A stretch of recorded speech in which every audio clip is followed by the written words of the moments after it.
I'm sitting at my desk. We had just done our open house. I'm bawling. And I'm like, this is not what I'm supposed to be doing. And I said there, I think the greatest movement of God is going to come through the marketplace. There's a lot of entrepreneurs have made money but lost meaning.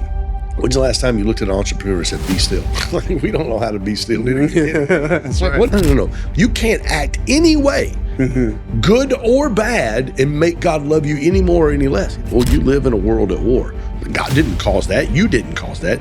You just live in a planet that is full of sin. A certain part of me knew I was called to, began to force to be called to, tried to do, got humbled, learned a little more presence, got humbled again, learned a little more present, like this cycle. I choose to use past pain to help others find healing. Your ability to have impact and influence will always and only be equivalent to your ability to be able to tolerate pain. Hey guys, welcome back to Build. Super excited to have you guys here. As you guys know, we're here to help you rise, lead, and last. Today I got a special guest for you. He is actually the founder of Growth Stack Drive, the #1 faith-based conference in America. He's also a personal friend, mentor. Guys, you're going to be in for a great treat today. Guys, help me welcome the one and only Ken Joslin. Dude, what's going on? What's up, man? I'm excited to be here, dude. This is beautiful. Thanks, bro. Beautiful Thanks, bro. spot you got, man. Well, look, I want to jump straight in, man. Yeah. We met through some mutual friends a ways ago, and started having like a personal friendship, and then I didn't realize that you had so much history of transformation of your own that kind of led you to even like leaning into Growth Stack Drive and Create Conference and all the things that you're doing now. Walk me through the origin story of Ken Joslin just a little bit. Wow. That's a little bit. Yeah, that's a big one. I spent half of the last 30 years in full-time vocational ministry, pastoring and planting churches. I'd say probably the biggest transformation moment for me was August the 22nd, 1993, when I gave my life to Christ. I was 25 years old, didn't grow up in church, didn't know anything about church. Like if the pastor said, turn to the book of, pick one, I would have no idea where's that. I'd have to go look in the front of the Bible because I had no idea. Table of contents? None. I had no idea. Like Matthew, I have no idea where that's at. Just got radically transformed, saved, and God just started to do some amazing things in my life then. The other half of that, real estate. So I've done about 300 plus million in real estate transactions, top producing mortgage broker in Georgia for about 4.5, 5 years. We finished #1 wholesale with Countrywide and SunTrust 4 years in a row. An amazing team, and then the housing market crashed. Transformation, funny story, back up a little bit to that. When I went back into ministry to senior pastor at church this time, I'd grown one of the largest youth ministries in the country, about 96 to about 2001. And I'm sitting at my desk. We had just done our open house for our new office. I just opened my second mortgage company. I had one in Gainesville, Georgia, one in Columbus. Hired the #1 originator for SunTrust. She was closing about 22 deals a month. Wow. We go in, it was July the 7th, I believe was the date of 2007, right before the housing market crash. We go in, we have this massive open house, 125 agents, Chamber of Commerce, big scissor ribbon cutting on the front page of the paper, the whole 9 yards. And I get back to my desk. We get everything cleaned up that night. It's about 7:30, bro, and I'm sitting at my desk. I'm bawling. And I'm like, this is not what I'm supposed to be doing. And I knew it. And little did I know in 3 months was going to be the first big guideline change for Fannie Mae, which cut about 30% of the deals out. And then again in January 31st of 2008, it happened again. But it was already new before because we were uber successful and doing really, really well. And it was like I knew God was shifting me. So that transformational moment for me started when I gave my life to Christ, and then just throughout business. We built that business to a multiple 8-figure business, and went back into ministry in 2010, planted another church, and did that for about 5 or 6 years. Found out my daughter had epilepsy, my second oldest daughter. Wound up moving to Birmingham so she could finish school and she could go to UAB because UAB has one of the top epilepsy centers in America. And did that and went back into real estate, finished 7th out of 3,725 agents at Virtual Properties, one of the largest brokerages in Georgia in 2019. Ran into this crazy dude named Grant Cardone. And I'm like at this 10X boot camp, didn't know who Grant was, never heard of Grant. I saw him on Instagram. Listen, if Grant Cardone Instagram ad comes up on your phone, do not swipe on that thing because they will show up. They'll be knocking at your door at 2 a.m. in the morning. You'll be getting phone calls and letters. And so anyway, I jumped into that world, and that's I became one of Grant's first licensees in October of 2019. and blew up. Literally, my real estate business blew up. That's the year I finished 7th out of 3,700 agents. And I became one of Grant's licensees, and so I spoke for Grant several times. And it was at one of those events where God said, I want you to do this for faith-based entrepreneurs. I want you to build a place of transformation, because I love Grant. He's been super good to me.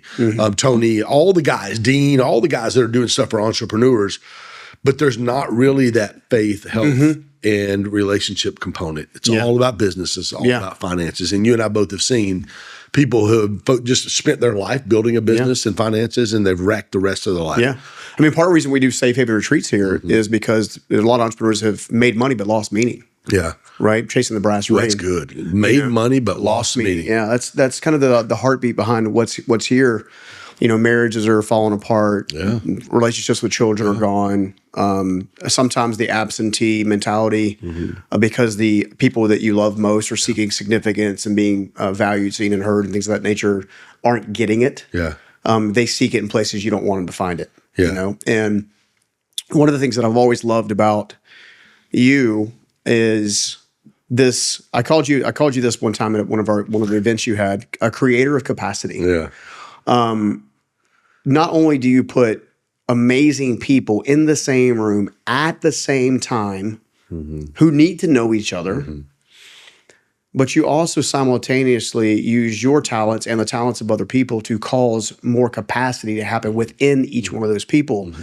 And then it was really cool to find out that you basically have a simple framework that you found works like clockwork. So maybe let's talk about the core 5 and kind of jump in there, because I feel like confusion happens because we have diluted focus in different directions. We don't know what to focus on, how to focus on it, you know. And I feel like a simple framework a lot of times at least gives us a chance to like really laser focus in areas. Yeah, it's really simple because, and I mentioned it just a minute ago when I talked about faith, health, and relationships. Those are the first 3 areas. So it's faith, health, relationship, business, and then finances.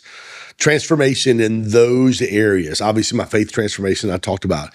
And I think it's super easy for your audience to be able to kind of, you can take these core 5 areas and you can assess yourself. Where are you at? On a scale of 1 to 10, with 10 being the highest, where am I in my faith journey? And what does that look like for me? And I would say this, a lot of people, they'll say, Ken, are you religious? And I'm like, hell no, I'm not religious. And they're looking at me like, what did you just say? And I'm like, I don't understand, because we think that having a relationship with Jesus, you said something at dinner last night. You said, I don't say Christian, I say, what was it? Disciple. I don't say, even I pastored for a long time. I rarely use the word Christian. I always use the word Christ follower, because that's what Jesus calls us. He calls us to follow him and to look at his actions and how he lived his life and emulate. Paul said it when Paul wrote 2/3 of the New Testament. Dude, he was murdering Christians when he had that experience on the road to Damascus. 2/3 of the New Testament, and Paul said, follow me as I follow Christ. And so in that faith journey for me is, and for you guys, when I talked about the religion says, if I jump through these hoops, if I do A, B, C, and D, me and God are okay. Well, if that's the truth. And if you're not doing A, B, C, and D, you're not okay. Then he's mad at you. All right. And then you got the divisiveness happening immediately. Yep. Here's the deal. If you could do, fill in the blank, 4 things, 5 things, 6 things, 10 things, 20 things, Jesus would not have had to die for you. But none of those things that we do, and religion is like, if you live this way, it's an outward expression. If I do these things, me and God are okay. Yeah. The gospel is it's a completely different thing. I never heard it until I was 25 years old. It's Jesus loved you so much that he gave his life for Stephen. He gave his life for Ken. When you walk into our conference, the first 2, I have these giant floor stickers with quotes all over it. Me, John Maxwell, Ed, Gary Breck, all of us. The first 2 you walk in, when you walk in the auditorium, they say, God's love for you isn't predicated on your performance. He loves you because he created you as a son or a daughter. That's the gospel. Yeah. When you hear that, you're like, oh, well, that's different. I thought I had to act a certain way in order for God to love me. No. You can't act any way, good or bad, and make God love you any more or any less. He loves you because you're a son or a daughter. Yeah. And when you realize, Jesus, you gave your life for me, that what happens is then you surrender, become a Christ follower. Man, God, through faith, I want to be, forgive me, cleanse me. I want to follow you. What happens is then God's Spirit comes and lives on the inside of you. When that happens, all the external behaviors, those begin to change. And it's not, you're not forced to change. You have a new heart. And it wants you to change. So the transformation part of faith, health, for me, dude, I'm down 100 pounds of body fat. Oh, you put up your beginning shots on a regular basis. People flip out that. Dude, I get off stage and they're like, that ain't you. And I'm like, oh, I promise you, that was me. You know, and I literally, people will, when I put that before, after, and kind of after picture up on stage, the crowd just gasped. If they haven't seen it before, before we jump too much more in the health side, I want to jump back to the faith side for just a minute, because I think you said something important. So when you understand that when Jesus came, he came to be a conduit to reconcile you backwards. That's right. Right? So what I discovered with my own faith journey, I think this is, we're talking to your group. Thank you for letting me spend some time with them, by the way. Is I learned that if you're always trying to do A, B, C, and D, then you're always living a life of performance, right? And then when you don't perform the way you think you should perform, you feel shameful and guilty, and it perpetuates a negative cycle, right? Whereas when you understand that when Jesus came, he came as a byproduct of getting you to, right? You didn't earn it. You can't earn it. You can't earn it, You can't earn it. And what happens is when you understand it was a bit more of a rescue mission than it was a salvation mission, but it was a rescue out of love, right? Love demands an illustration, right? It demands a resonance of it that switches you from essentially performance to presence. As your brother, as your friend, one of the things that I saw happen in the last 24 months. And you've always been out there trying to change the world. You have been, right? But I saw a massive shift in you from something that I would say, for me, I would use the words performance and presence, right? A certain part of me knew I was called to, began to force to be called to, tried to do, got humbled, learned a little more presence, got humbled again, learned a little more presence, like this cycle. Before we jump into the health side, I'd love to talk a little bit about the transformation that you've experienced the last, 24 months. Yeah. And we could absolutely jump in I know the health side is a piece of that, but there's the Ken that I love, that I'm proud of and proud to be associated with, is the authentic one. Like it's not uncommon for you to share your heart with tears on stage without fail. Yeah. Pain. It's pain. We talked about it a little bit this yesterday at dinner. I was fortunate. There's about 12, 14 pastors, 2011-ish. We had dinner with Craig Rochelle, the largest church in America. Craig's one of the greatest leaders I've ever known. He's fantastic. He's unbelievable. We're having dinner with Craig. And only Craig can do. He goes around the room. There's all this church planners and the pastors at the table. And he goes, what do you want? What do you want? What do you want? What do you want at the end of your life? And everybody goes, it's impact, influence, build the kingdom, lead people to Jesus, like all through. And then Craig stops. He goes, guys, I want you to understand your ability to have impact and influence will always and only be equivalent to your ability to be able to tolerate pain. And I didn't really understood at that time. I didn't understand what he meant until I started pastoring a church. And I think that when we embrace pain, I have 5 affirmations I do every day. One of those is I am whole. I choose to use past pain to help others find healing. Because you understand when you go through something, it's not necessarily, you're like, man, I'm living my life great and everything's awesome. And I don't have any sin in my life. I'm just loving God. I'm doing great. And then something blows up in your life. Well, you live in a world at war. God didn't cause that. You didn't cause that. You just live in a planet that is full of sin. And in those situations, you have to understand you can either get bitter or you can go, okay, God, I don't know why I went through this. Romans 8:28, all things work together for the good. All things, good things, bad things, sucky things, things that are awesome. All things work together for the good. Okay, God, I don't understand why this is happening, but I do know that I'm whole. And I do know that I'm going to choose to use this pain to help somebody else circumvent something in their life where they can either navigate around, not have to experience what I experienced, or if they did experience it, I can help them find healing faster because I've been down that road already. Yeah, man, that's so good. Yeah, I wanted to bring that up because I think I told you I love your events. By the way, I'm excited to actually be participating in one in January.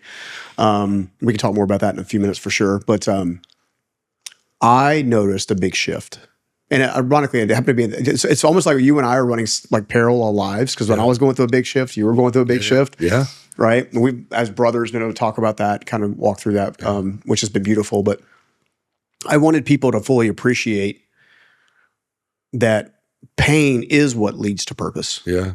Like it legitimately is the thing that must happen to chisel away. Our mutual friend Randy he just had this, I'm sure he still has the statue where this guy's like chiseling himself out of stone, right? And it reminds me that chisel has to be sharp. And if that piece of marble literally had cells and emotions, like every piece would not feel good, right?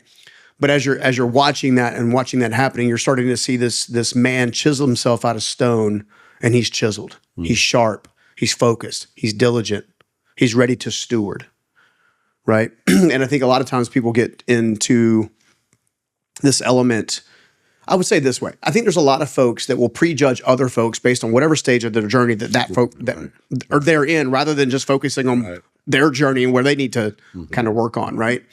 And it creates a certain level of disconnect. And the reason I say that is because I think one of your strengths is the authenticity and the transparency and the vulnerability you've been bringing to the table now for a little while. I don't think it's any accident that the more that has taken shape in you as a global leader, the more magnetic the programs and the services that you guys have begin to like literally compound. I think part of that, Stephen, is like I got to a point in my personal mental health journey and my therapy journey, with my somatic therapy, with I tell everybody, Maxine, she's my therapist in Birmingham. She's like a mild version of Medea. I walk in the office, she's like, honey, how you and Jesus doing? You and Jesus doing this week? Honey, you praying in the Spirit this week? How you and Jesus doing? I'm like, me and Jesus are good, Maxine. But walking through that journey and realizing that, and you've been in this journey as well, as a 50 some odd year old man, I don't have to prove anything to anybody. And I think sometimes when you grow up in environments like you grew up, environments like I grew up in, 12 schools in 12 years, 6 different high schools. I mean, dude, I was back and forth. You can drop me in which is great because now you can put me in any environment and I'm fine. I'll make friends wherever I go. Yeah. But as a child, that trauma, having to understand what's going on in your life and having to navigate through that, and then getting to a point to where, you're like, I don't have to prove anything to anybody. I can just be me. We were at the conference 2 years ago. Ed Milet, John was there. Gary was there. Vic Keller, Amberly was there. They had unbelievable. And I'm sitting there, and we finished. This is before we moved into. It actually came out of this moment. Before we moved into our 4610 moments at the end of each of our core 5 areas. So for those of you guys that don't know, we do worship leading into one of the core 5 areas, worship coming out of it. And coming out of it, I'll come up on stage, my team will put Psalms 46:10, because as entrepreneurs, this is almost counterintuitive to us. Psalms 46:10, be still and know that I am God. When's the last time you looked at an entrepreneur and said, be still? We don't know how to be still. That's like, what are you talking about? Like, I can't be an entrepreneur and be still. But the most important thing that we need is we need to be still. We need to listen to God. God, what are you speaking to me? And then Habakkuk 2:2, write the vision down. We've got to write it down. God, what are you doing? In my life over the past 35 years, the biggest growth moments, the biggest moments where he's grown my youth ministry, my church, my business, me personally, has always been where I've gotten still before God. God, what do you have for me? Hearing God and then writing that vision down and going, okay, that's what I'm going after. But we do those moments where I want you to be still. We're up on stage, and God, 2 years ago, I'm up on stage. I had The King Will Come. They were leading worship. They were leading worship for me. And God said, I want you to pray for people. Me, Henry Tarrant, we had just finished a relationship component. This is Yeah. I think I was there. This will bring this home for you. Yeah. Me, Henry Tarrant, Dr. Morgan Anderson. Dr. Morgan did one on attachment theory. She's a massive podcast, attachment theory expert. Henry and Tarrant did masculine, feminine relationship. I did a relationship talk. We did the panel. And then I'm like, okay, we're going to do some worship. And we didn't really have 4610 moments. God said, I want you to pray for people. I said, okay. And God goes, no. I want you to pray for people. I'm like, God, what are you talking about? Like, you want us to go down there and like lay hands on people and pray for people? And God's like, yeah. I'm like, God, this is a business conference. And this is really, this is when it shifted for me. God said, I want you to pray. And I just looked out. I pastored for a long time, so this is easy for me, but it's a different environment. And I just looked out over the audience and said, guys, listen, if you're here and you'd say, Ken, like if you'll be totally transparent, Ken, like my marriage is struggling. I need somebody to pray for me right now. Would you just quietly slip your hand up? We had like 7, 8 people. And I just looked at Henry and Tarrant, and I looked at Morgan, and I said, okay. I said, the 4 of us are going to come down and we're going to pray for you.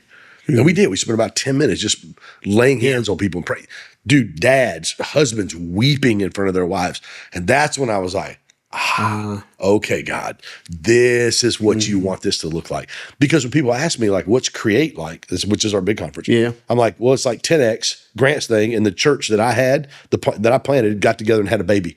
It's like business and finances, but the foundation is faith, health, and relationships. It's, God, I got to hear from you first. Because there's so many. I had a noise. Oh gosh, I had a mentor tell me this. He was the most successful guy probably in our city, in Northeast Georgia, was on our board, one of the most beautiful lake homes on Lake Lanier. And I never forget, went to lunch, we're sitting there, Andrew said, Ken, never forget, vision is cheap to a visionary. If you're a visionary, vision comes easy. Oh, yeah. He goes, it's up to you to hear from God and determine which vision you have in your heart came from God, and that's the one you got to run after. That's 25 years ago. I'll never forget it. Yeah. Wow. I think it's worth digging into there a little bit, is how to discern. Because I do a journaling practice. I've shared it with your group, which is ironically very much be still and hear from God. It's just a different wording in a lot of ways, right? So what I hear you say is, and I just sit there and listen until I don't write anything down until I hear something, right? Yeah. And it changed things. And because one of the things I shared with you last night at dinner is this private document that I was going back and forth with God, right? And he said he makes a comment in this exchange. Private exchange that I don't share that with a lot of folks. I think you've seen it. Henry's seen it. Not many people have seen it. And he says, I'm always talking, but they're seldom listening. Right. And because we don't know how to be still. Well, and I think we're always trying to overtalk. God's like, hey, I want you to do this. I'm like, but God, you don't understand. Right. God, I need this and I need this and I need this. And this is going on in my life. And this is going on in my kid's life. And this is going on in my relationship. Yeah. And God's like, I just want you to be still. Yeah. I mean, just like last night with the group that you allowed me to share with a little bit and join some time with you. One of the folks on there was like, hey, I need this type of provision. And ironically, the answer to the need for provision is not provision, it's presence. It's like really getting center, really getting, what's my number one thing? How do I learn to think?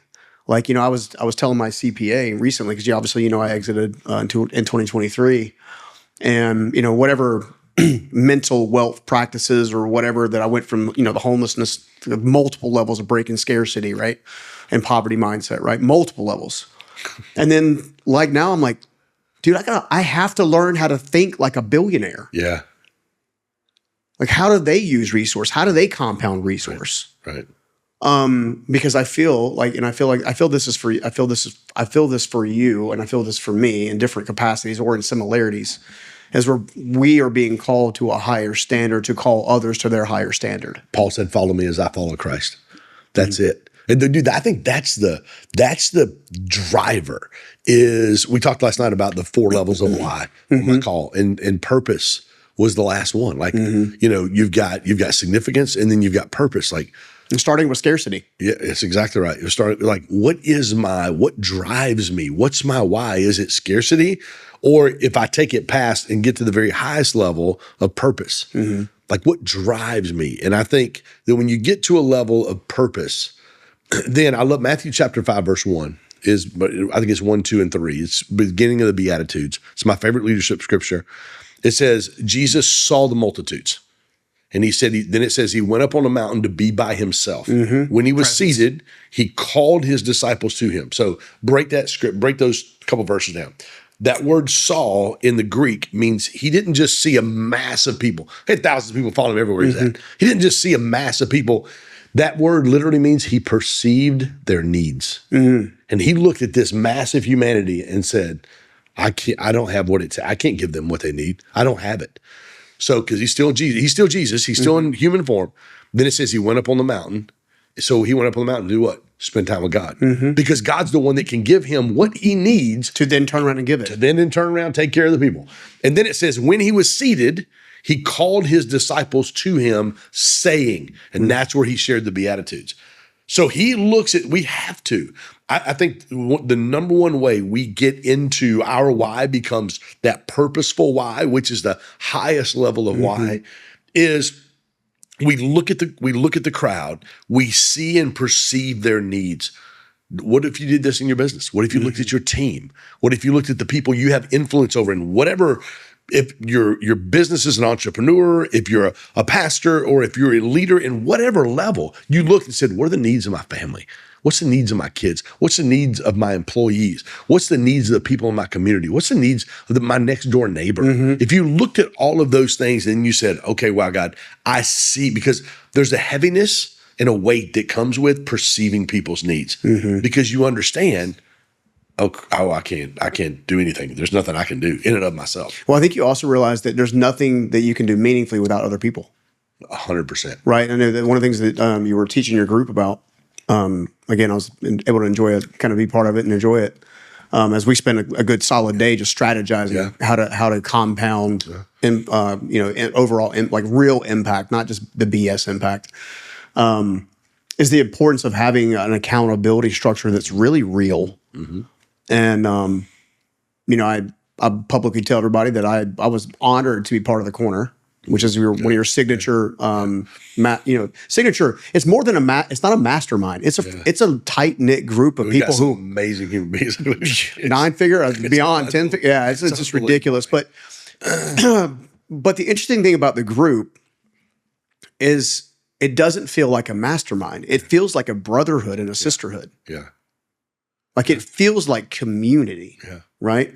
And I shared this. I actually shared this with you last night at dinner, or on the way to dinner when we were all with Chris and stuff. And I said, my girlfriend actually asked me recently. She says, you've obviously accomplished it. You have nothing to prove, right? You can go and do whatever you want at this stage in the game. Why do you choose to do what you do? I said, well, I'm choosing to do it because I want to be Steve Mark to as many people as humanly possible. I love that. Right? There's the guy that changed my life. He changed my family tree. Yeah. I was the break in the branch that finally said, oh, Scoggins can be of influence and affluent now. Right?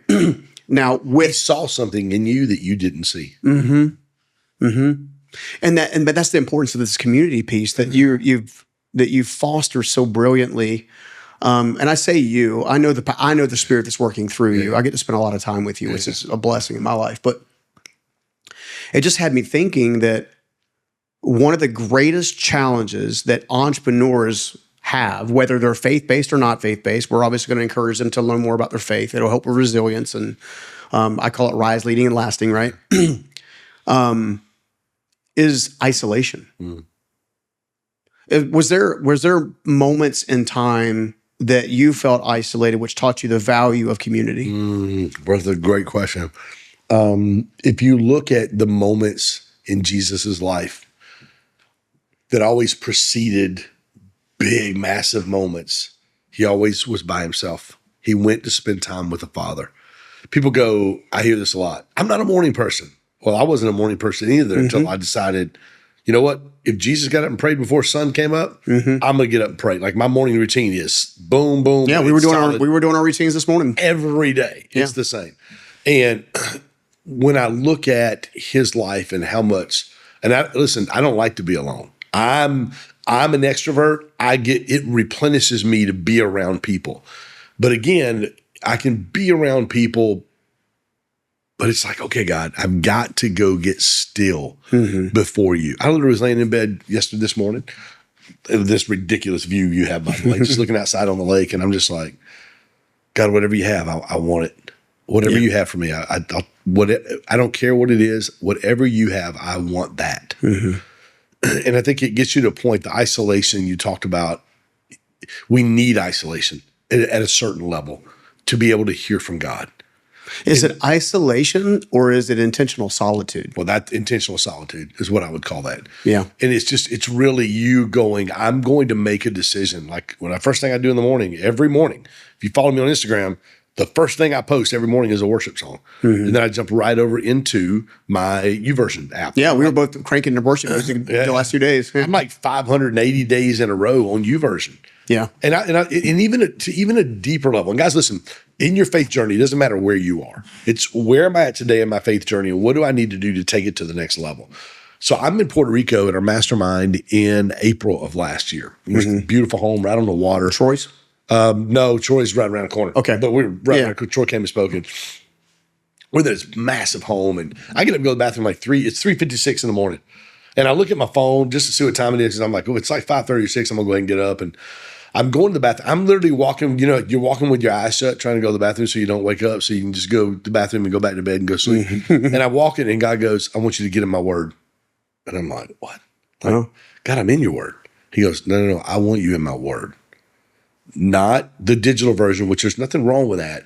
But for me, I had probably the last 6 months before that, had found my Bible from where I pastored.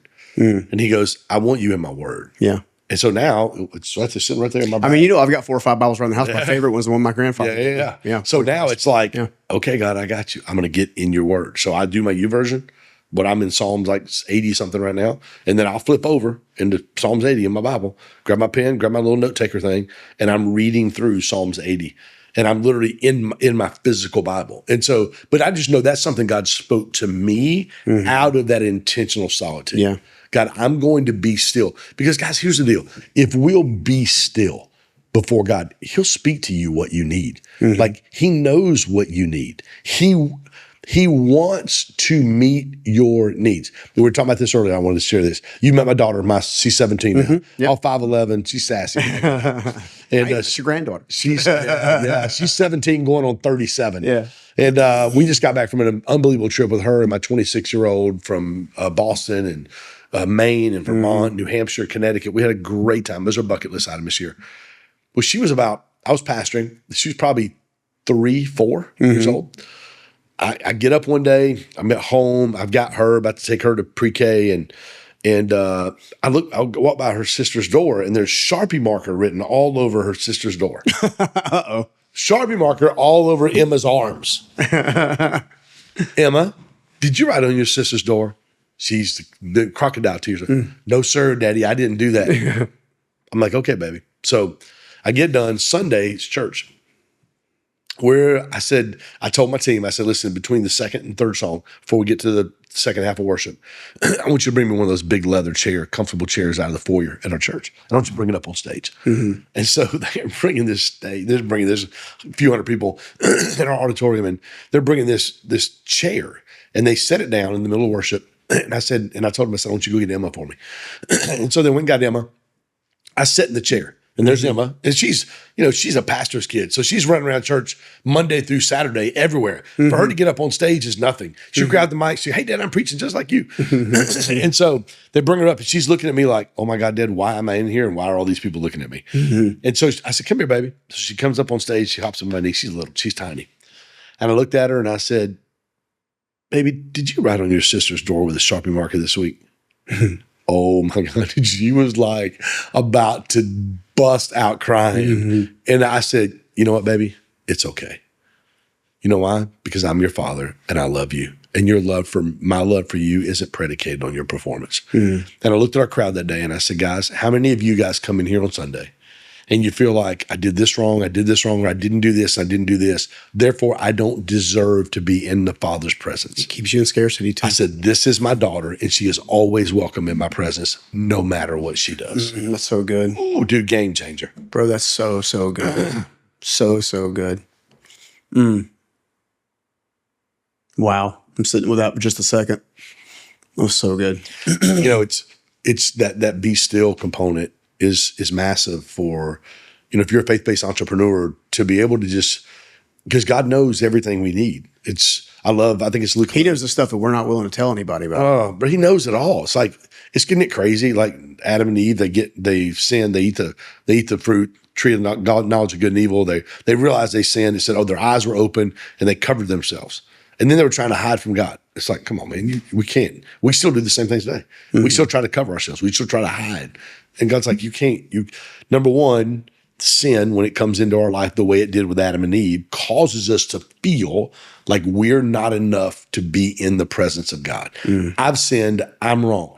Dude, you go into 1 John 1:9, Jesus said, if you sin, if you confess, I am faithful and just to forgive you and cleanse you from all unrighteousness. 1 John 2:1 says we have an advocate with the Father, even Jesus Christ the righteous.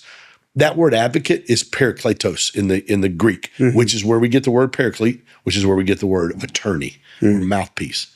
He literally stands before God. When the enemy goes to accuse, he goes, nope, that's Stephen Scoggins. My blood covers his sin. He's forgiven. Done. And I think, guys, we forget that truth, and it keeps us from God's presence the way that God desires for us to be in. He wants fellowship with us. Yeah. That's why he created us.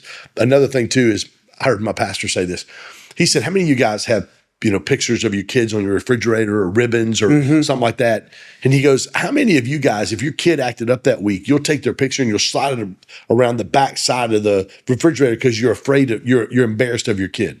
Well, nobody'd ever do that. Yeah. Why do we think God does that to us? It's like, I made a mistake, so God's going to slide me around. Well, I can tell you why. It's because a circumference of influence is other people who are equally challenged in their own capacity, whatever that may be, are telling you that you're not worthy, because you have X, Y, and Z. Right. It's and I even hated saying this. I mentioned this last night, and I don't like the phrase.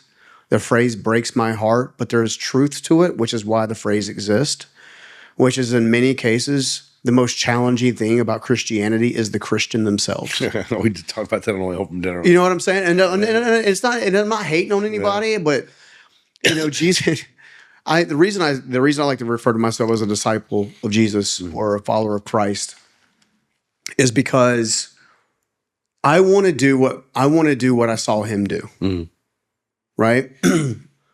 I want to be able to be the embodiment of everything that he paid the price for me. I want to be a broadcaster of love. I want to be able to share grace and mercy with healthy boundaries that hold myself and others accountable. I want to have a healthy dose of responsibility. I want to be a good steward. Like, I want these things, and I want them because I saw him do them.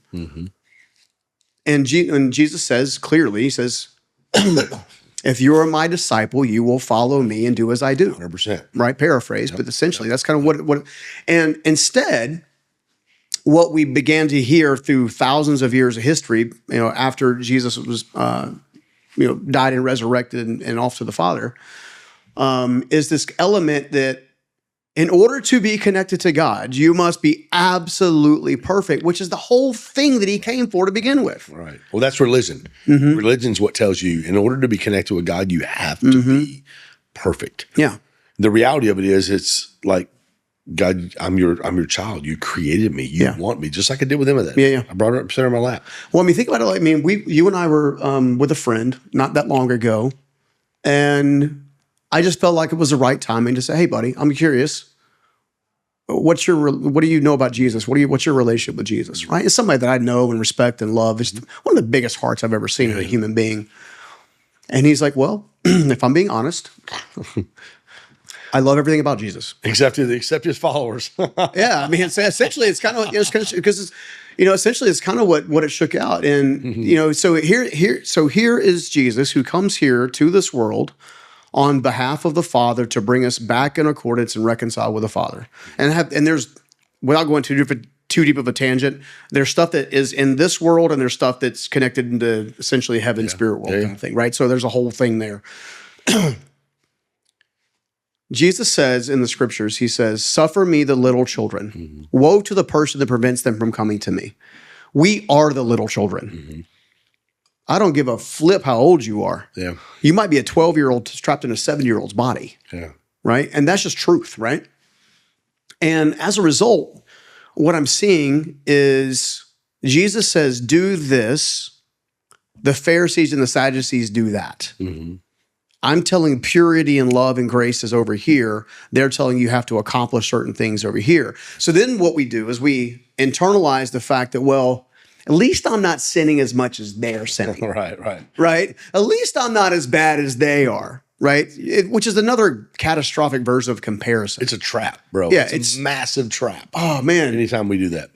So in this conversation, and you were there too, my heart broke a little bit. Because here's a beautiful soul with a beautiful heart. Yeah. Who would give more than anything to really know the fullness of truth. And what's holding that person back is the actions of other people, the choices, the decisions, I say it this way. My grandfather, I share the story, told me it's about 2000. In fact, I got baptized after having a litter box moment, which is in the first book alone. It's a whole story we don't have time to get into today, but Jesus manifest himself to me. Yeah.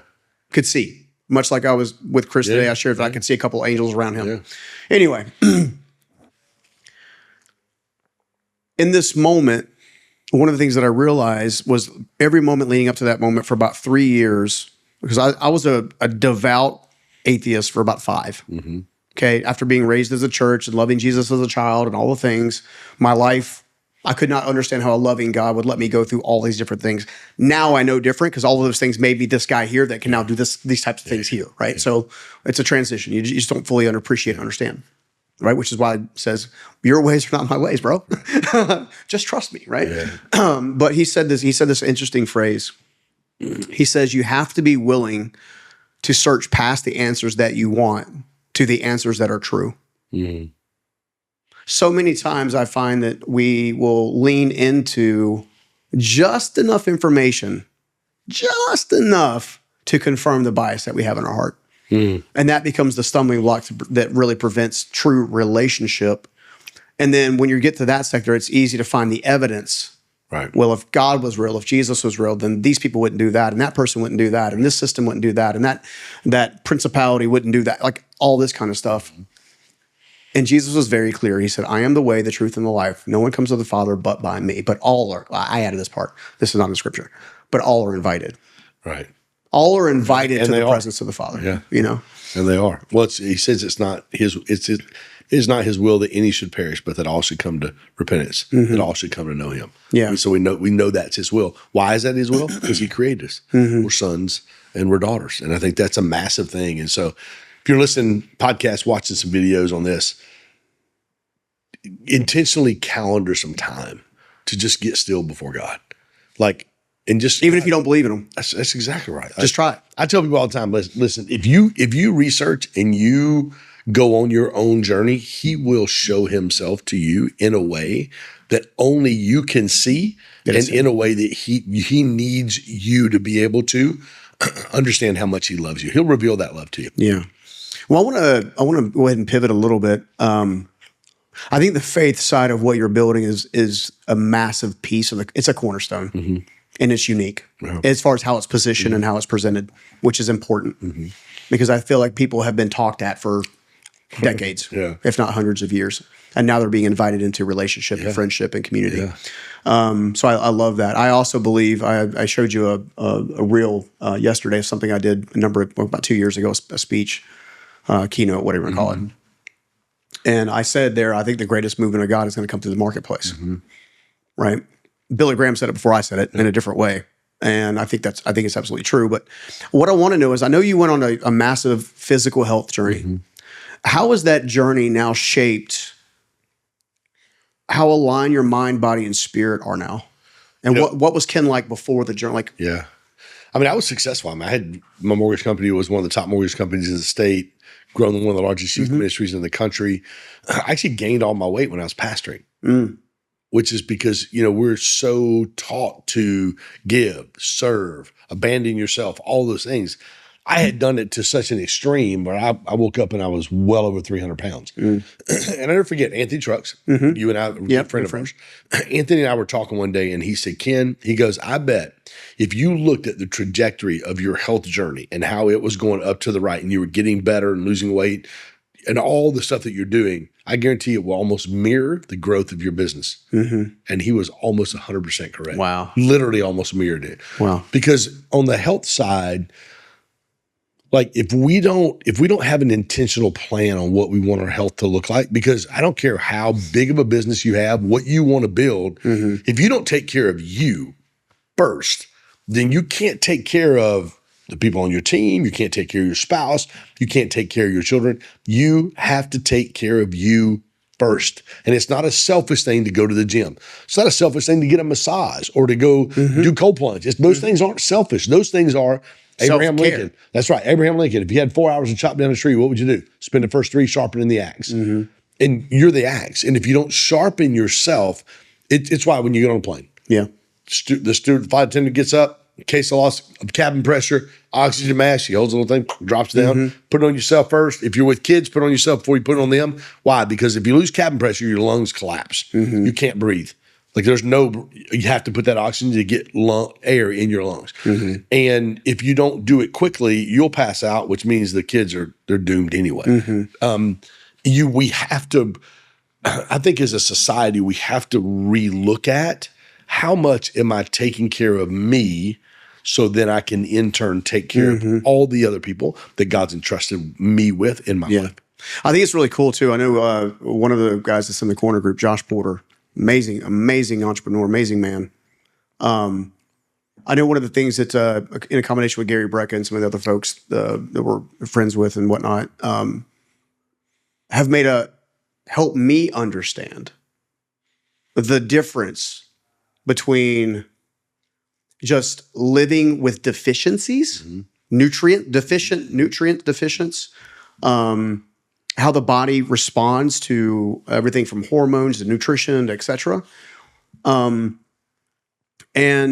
it's really interesting to know that most of our so-called medical problems, in almost every way, are preventable.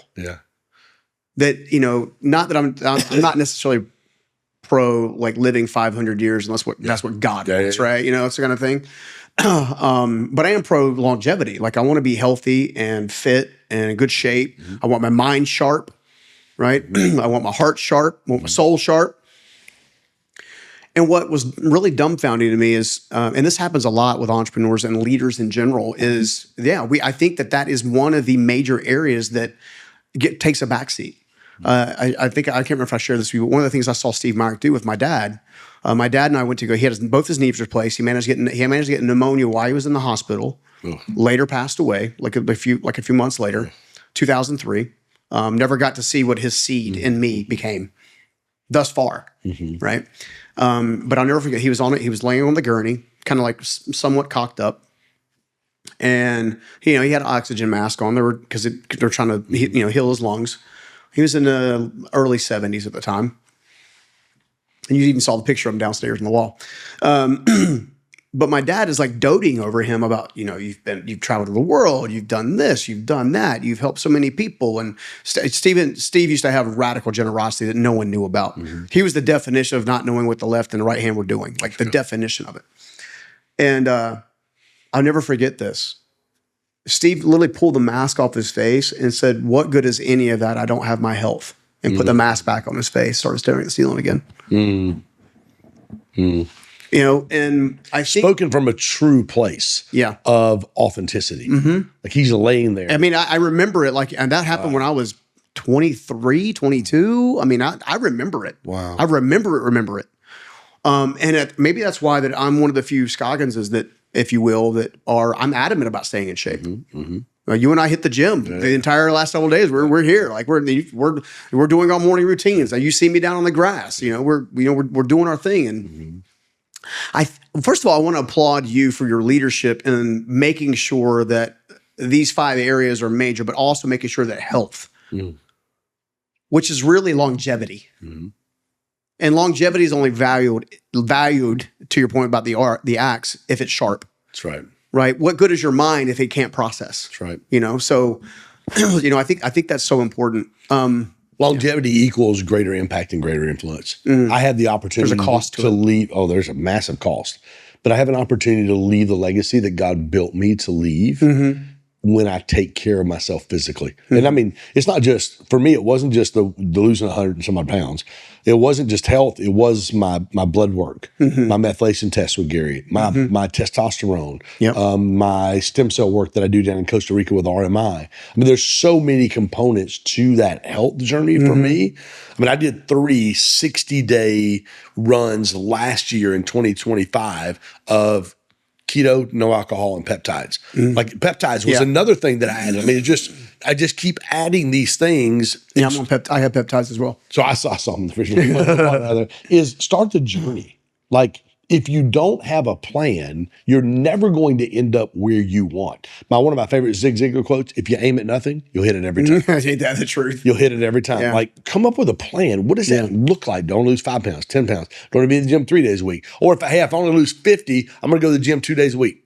Listen, I love you. But you ain't losing 50 pounds going to the gym 2 days a week. Yeah. It's not going to happen. Yeah. Like find something where you can literally plan what it looks like for you to be. Where do you want to be? Faith, health, relationship, business, and finances. Where do I want to be? Where am I? You have to take an honest assessment.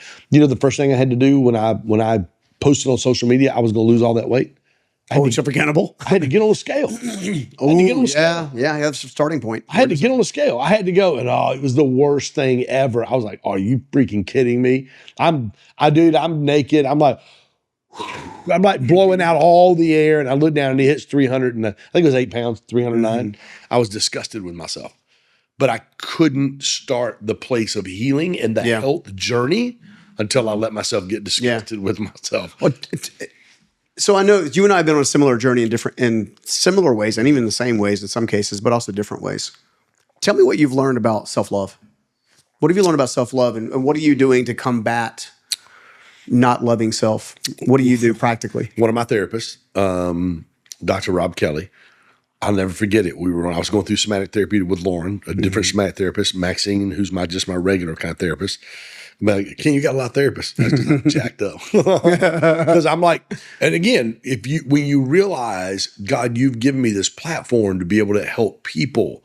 Like when you come to our conference, all the people you hear from are all the people that have helped me. They're all the people that have helped me. Yeah. Every single one of them are people that I have went, okay, Gary Brecka, okay, Josh, okay, John Maxwell, okay, Ed. Like these guys have helped me become who I am today. So I'm going to, again, one of my 5 affirmations, I'm whole.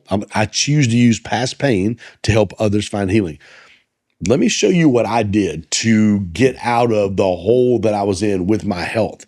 I just think it's massive for us to be able to get still. Okay, God, where do I need to be in these 5 areas? Where am I?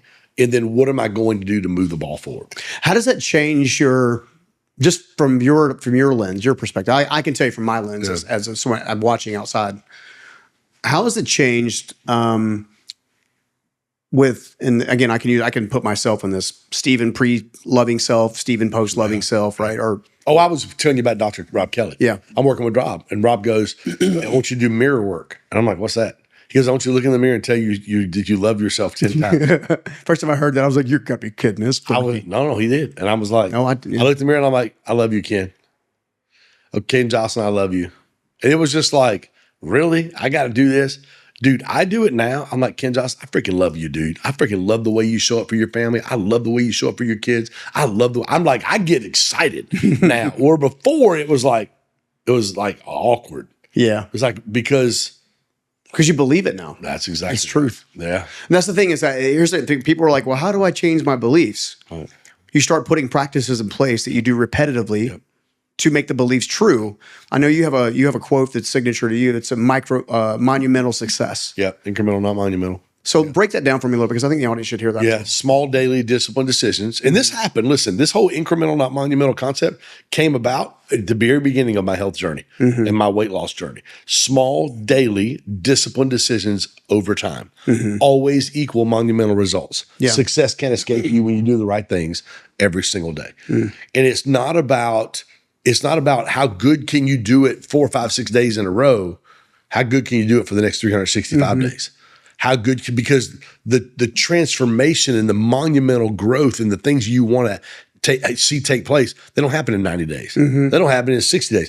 Every 60 to 90 days, you should look up as a man or a woman and be able to look in the mirror and go, dude, I'm a different person than I was 60 days ago, 90 days ago. Like I'm a different human being. It is small, daily, every single freaking day. Like I go to the gym, whether I feel like going to the gym or not.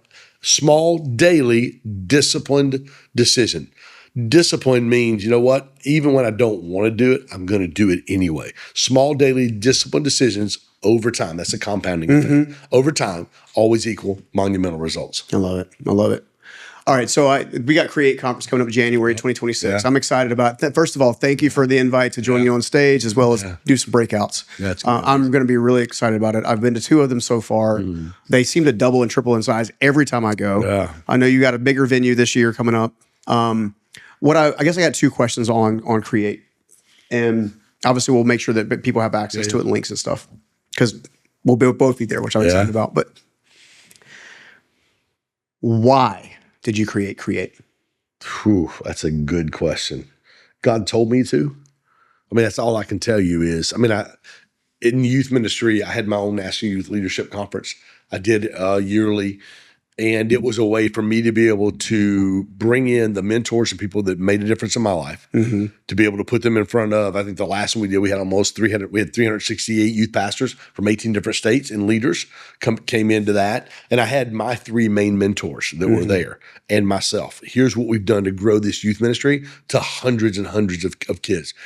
I think Create, we were going to, when I first became a licensee with Grant in January of it was actually February of 2020. I just spoke for Grant for the second time to all the licensees down at 10X headquarters, the entire team. I did his whole sales meeting that morning. And I get done with that, and we're like, okay, we're going to launch this thing. What are we going to do? I want to do a conference. John Maxwell, my good buddy David Pollock, who was on College Game Day for 18 years. Davey and some other guys, we were going to do it at the Maxwell Leadership Institute, which is a part of a 12-stone campus in Atlanta that Pastor Kevin Myers had done for John because of the impact John had in his life. I said, okay, we're going to do it. May the 19th and 20th of 2020, Friday afternoon, all day Saturday. COVID hits. We can't do it now. And that's why I built that facility in Raleigh. Couldn't do it now. And so it was like we pivoted. We did online. We started online, followed the model that Grant did, followed online, which we still do now. We did that. And then we said in November, I think November the 9th and 10th of 2020, we did a smaller event. And then again in January, we did a smaller event. Then we did in June of 2021, we did an event in Sundance, or Scottsdale, Arizona. Had about 55 people there, 5K head event. Killed. It was amazing. Sharon Lecter was there. Anthony Trucks was there. Carlos Reyes. Jeff Finster. Too, Oh, dude, so pretty. When I was in Utah, I used to go there all the time. And so we started doing that. And then we got back to the next October, and I'm like, we're going to do Create. And I reached out to John and through Chad to John Maxwell. And I said, hey, I'm going to do this conference in January. I'd love for John to come speak. And so we're kind of negotiating the price. And I got off the phone. I called Nate. And Nate was on John's staff. Chad actually came in and worked under Nate when he first got there 25 years ago. And Nate goes, how much? I said, what do you mean? He goes, how much is it for John? I said, $85,000. And he goes, how are you going to pay for it? I said, I know. He said, what are you going to do? I said, I already signed the contract and sent it back. He goes, how are you going to pay for it? I said, I have no idea, but we're going to figure it out. And we figured it out. You're a real entrepreneur. It's like, it was brutal. Everybody says they want to do live events. I'm like, you have no idea. I think I told you this. I love live events. We did Ed Milo's book launch. We're good at it. We're really good at them. But it's not for the faint of heart. It's also one of the reasons I was even telling you. I was like, dude, anyone that comes in the ecosystem, when you work so stinking hard to bring the right people together that can benefit from each other consistently, like there should be some kind of model where everybody's working together, right, and sharing results. And that's another story for another time. But I think the other question I have, and this is when I'm going to invite you to go into presence for a second. I want you to think about the top 3 entrepreneurial transformations that have happened by way of Create that you've witnessed, and maybe share a little bit briefly about those journeys with what you can. Yeah. And then describe the person who needs to be at Create with us this year. Yeah. So I umpired college baseball for a long time. And that's really what started my health journey. I went to the ACC, SEC camp in Metairie, Louisiana, right outside New Orleans, University of New Orleans, ACC, SEC camp. And Ray Gregson, who was one of my best friends, who was on the staff already, they were minor league umpires. He goes, dude, you have great rapport. You've got all these things. Great. You need to lose weight. So that's when I went home. That's when I started the health journey. And my Division II national coordinator, he's over all the Division II umpires in the whole country, Scott Taylor. Scotty calls me and he's like, dude, I've been watching your Facebook and your Instagram, and dude, you're blowing it up. I want to come to your conference. So he comes to Create. He buys the $10,000 CEO ticket. He comes in. Scotty was doing umpiring college baseball, and he had a pallet company. He never made more than a couple $100,000 in his life. We started doing ERCT. We made $1 million in about six months, just under $1 million. Number one, he didn't know what to do with it. Number two, he said, hey, I want to come to your conference just to come. So he gets there. We're doing the relationship component. Henry and Taryn, Dr. Morgan, myself. When we get ready to pray for people, I mentioned this earlier. We get ready to pray for people. Scotty's sitting in the front row because he got a CEO ticket. I see him get up and dart out the room. And I'm like, where is he going? So later that evening, I'm like, dude, where did you go? Like, we're about to pray for people. And he goes, man, I was sitting there, Ken. He goes, I thought I came here for business and finances. He goes, I was sitting there when I got still before God. God was like, and this is as raw and real as Scott is. He's a college baseball umpire. He goes, God was like, you're an asshole to your wife. You need to go apologize. So he beelines out the door, calling Brenda on the phone back in Indianapolis and going, baby, I'm so sorry. I'm so sorry. I've been an asshole for 28 years and I'm dying, man. I talked to Scotty yesterday. He called me yesterday. And I mean, that's one of the things that's like, because dude, he's the Division II national coordinator for umpires. Now he's a big mortgage guy. But just watching him do that and the excitement. And then I've been to Indianapolis a couple of times. And the crazy part is, I wonder what kind of acorn was dropped and how it changed. Oh, it's just. The last time I saw them, they were like on each other a little bit. So it's like, it's crazy. You see that. On each other in a healthy way, the way a husband and wife should be from time to time. Right. Yeah. You talked about Josh Porter earlier. I had my one-on-one with Josh today. He's in the corner. Man, to watch what he's done. He came in 2024 to Create, so it's been almost 2 years ago. You recognize him for almost last year. Doubling sales and culture. Like he's doing, he's building the machine right. Crazy. He signed up for our corner in 2024. And he's a PA, physician's assistant. So he's got, at that time, he had 2 Optimize U locations. So he's a hormone replacement specialist. Well, he's one of the few that I would trust. I got maybe 3 that I would trust for that kind of work. And Josh is one of them. He's so good. And so he signs up. In the year, and it was a journey too, dude. And I'll say this. We'll talk a little about this at Create this year. It wasn't just because people come in again, they're like business and finances, business and finances, business and finances. That's what I'm here for.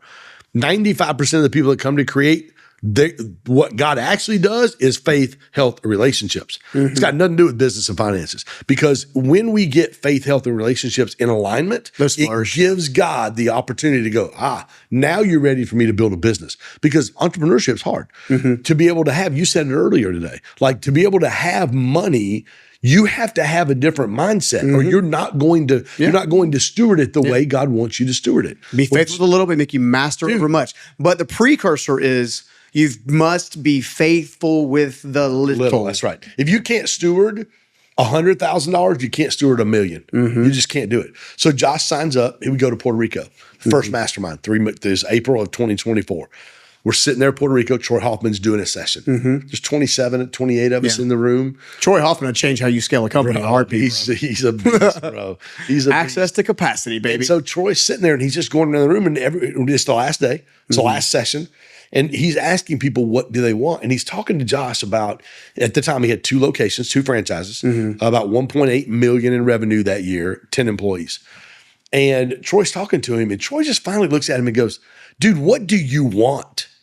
Like forceful. And Troy's not, he ain't forceful. Yeah. And Troy goes, dude, what do you want? And Josh leans across the table and he goes, I want to buy the whole company. And I was like, man, you could feel it in the room. Troy stands up and goes, did y'all feel what just happened? And I'm like, I did. Like the whole, and Troy goes, here's what we're going to do. He goes, I'm going to do valuation on the 2 you own. You do the valuation on, I think there was 14 or 15 at the time. On the rest of them, I'll get you my acquisitions attorney. We'll see what we can do to buy this whole thing. Well, that didn't happen, but that was the moment. What did happen was he renegotiated his franchisee agreement. What did happen then was, so now he went from 2 locations to 5, 10 employees to 21, 1.8 million to 3.9 million in the first year he's working with us. And again, more than double top line. And it's not just the money. It was what God was doing in his heart. If he's not in that room that day, 2 things. If he's not in that room that day, that doesn't happen. Because it was a room where he said, this is what God's put in my heart. And he could share it in a room, Stephen, where people didn't look at you like you had 5 heads. Yes, like, which is what most of us grow up with. Yep. Because we're like, he's like, I want to buy the whole thing. Everybody's like, okay, cool. What do we got to do to make it happen? Yeah. Let's do it. Like that's a curation. That's a curation of capacity, bro. That is vision, and it could not have happened had he not been in that room. And then 1.9 to 1.8 something to 3.9 million last year. He hit 3.9 million in August this year, and they're killing it. I mean, I did my one-on-one. His mom's going through cancer right now. Like he's taking his mom back and forth. Our whole conversation today was about his time where he's basically moving from taking and seeing patients into more of a CEO role. Just hired a chief growth officer. Ironically, which is one of the things I've been specializing in the last several years, is taking a founder and turning them into a CEO. Yeah. Because they're very, very, very, very different skill sets. Yeah. And in order to scale, you have to have that. But people look at Josh. So last year at Create, we gave him that GSD Assassin Award. It was this badass samurai sword. It was, yeah. I wrote a framed letter for him. I tried to read it. I cried the whole time. Just what he done. But, he showed up in Puerto Rico. And God did that one moment. And here's the other thing. The second biggest thing was his wife was sitting next to him. And this is what I told the group. I said, guys, let me ask you a question.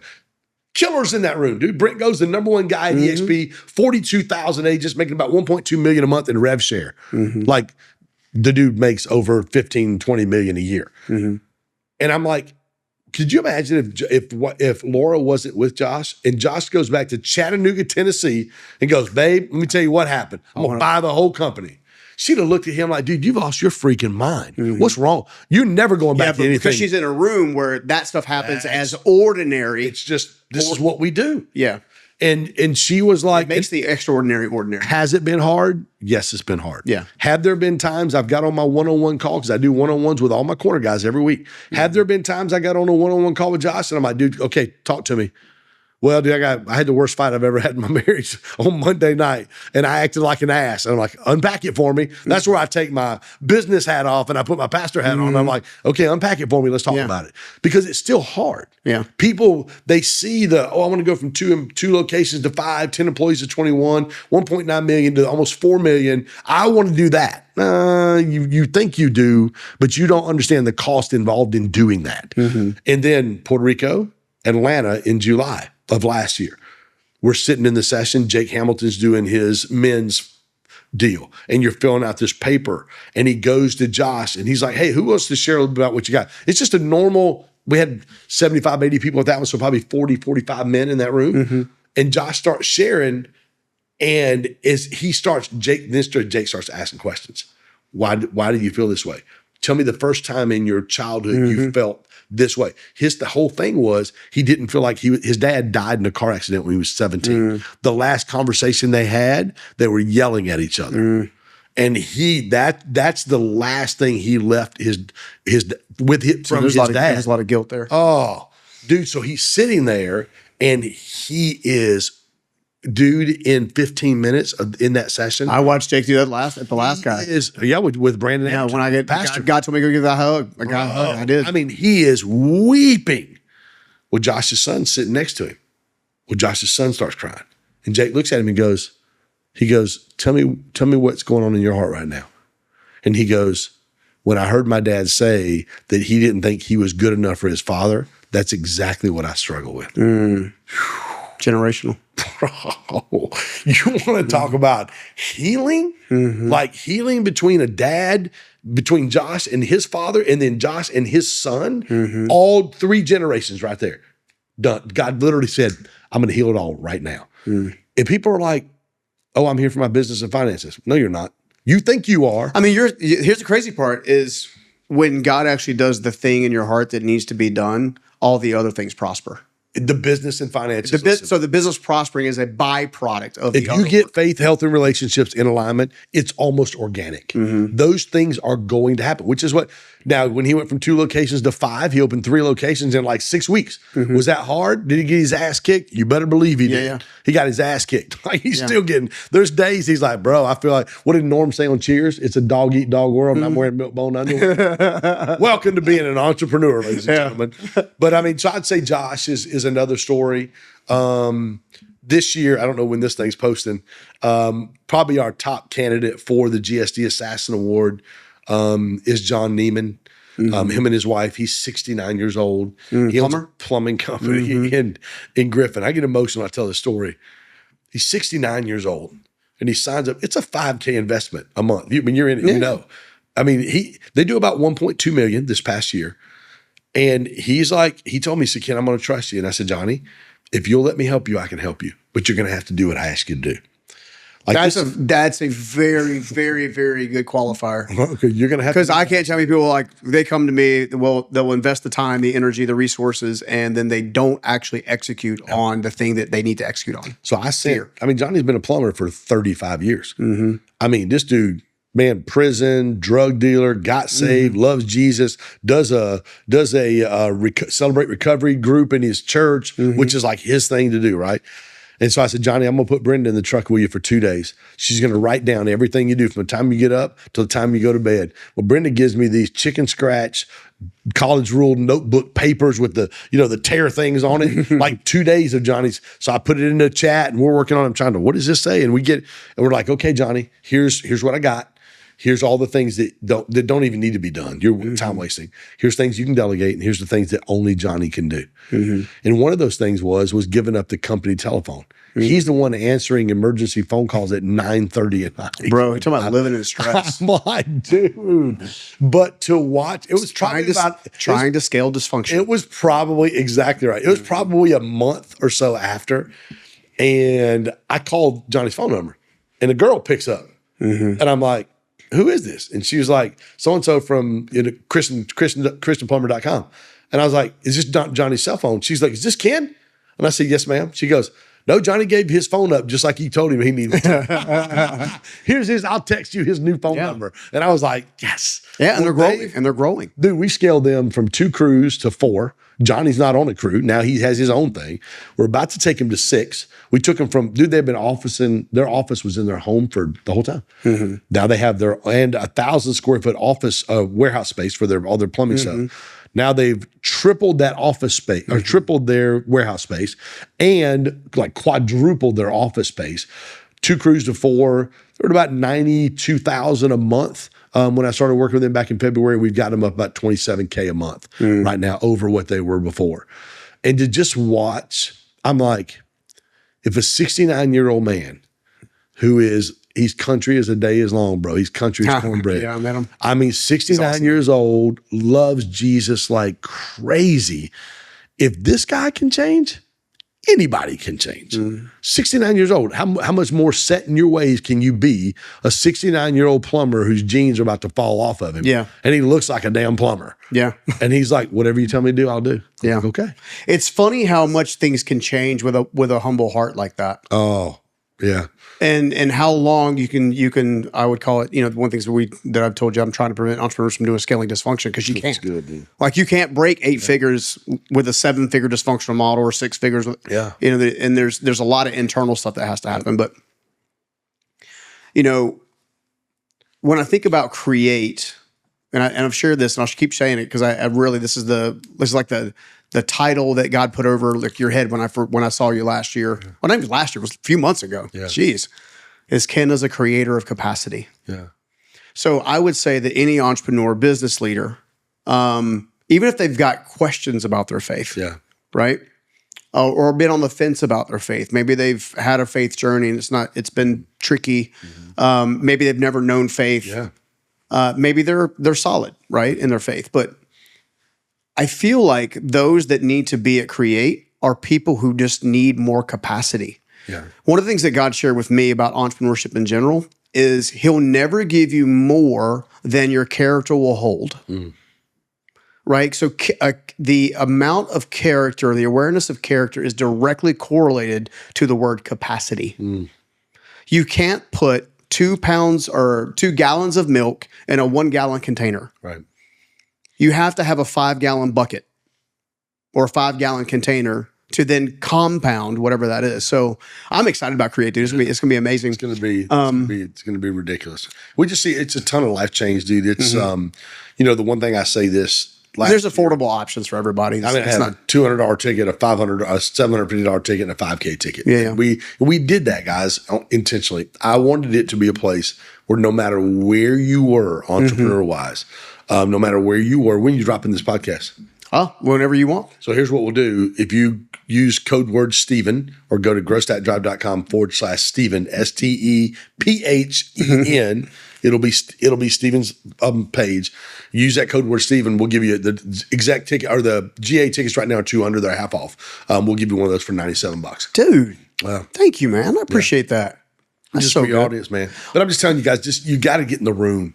Like, when you get in the room, one of the things I learned from Grant early, and it's in my planner. When I created that planner about 4.5 years ago, it's in the bottom right-hand corner, is a quote of mine that says, "Get in rooms with people who think bigger than you do." When you get in those rooms, things become possible. And I'll go back to Josh, and when he's talking with Troy, Troy has had a 9-figure exit. He's a ton of exits. But when he's talking to Troy, and Troy asks him, "What do you want?" You're with a guy who raises your level. Your lid's not here anymore. You're like, "Oh, this is really like," you see it, and it's like, "Wow, this is really possible for me to do this." And again, guys, I don't care what you want to do. You may not want a 9-figure business. Maybe you just want to make 200 grand or 150. That's fine. But whatever it is you want to do in that room at Create, what happens is it will raise your belief lid to a level to be able to match the vision that God has for your life. Yeah, and I would say it this way. Again, growing a business is a byproduct of not scaling dysfunction or chaos. And if you have that stuff in your team, in your business, in your heart, That's right. you are not happy. Yeah. You can again, I work with a lot of entrepreneurs that have made money but lost meaning, right? And they lost meaning because they made money for the sake of making money, or for the sake of proving something, or showing that they had worth or value, not knowing it's intrinsic all the time.